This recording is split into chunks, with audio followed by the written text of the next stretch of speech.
Maglalagay ako ng cooking oil. Igigisa ko na tong bawang.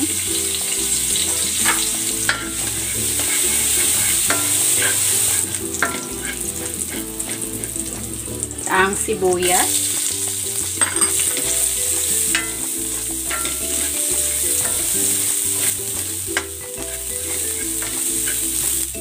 Alagay ko na rin dito itong kamatis.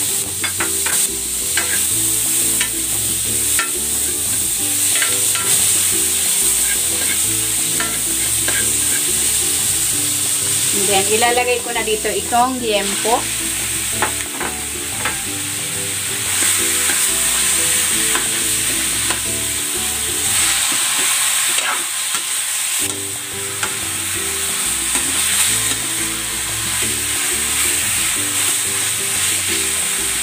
Titimplahan ko ito ng asin at ng paminta.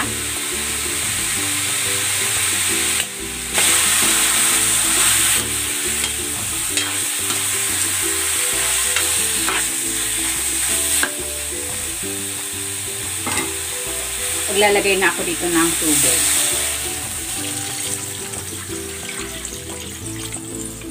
Tatakpan ko na ito. Kuluan natin ito for 30 to 40 minutes or hanggang sa lumambot yung liempo.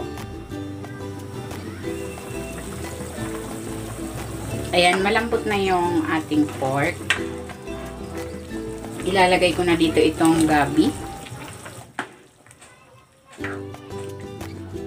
Tatakpan ko ulit ito.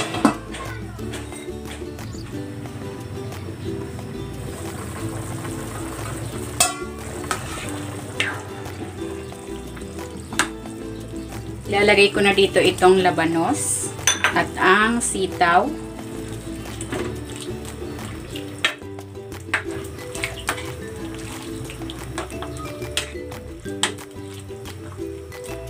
Maglalagay ako ng patis.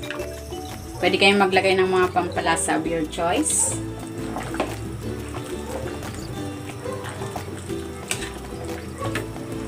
Instead na gumamit ng sinigang mix para sa pampaasim, gagamit ako dito ng libas.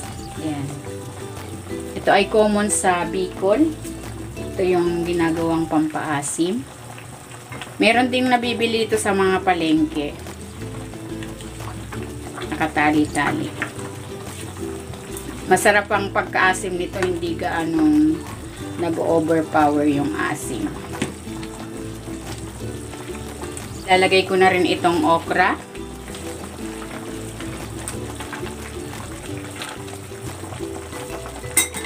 At ang kangkong.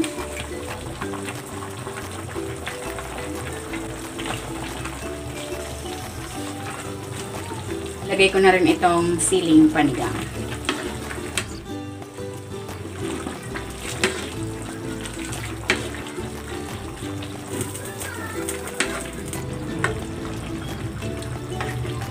Ayan, luto na itong ating sinigang na liempo sa libas.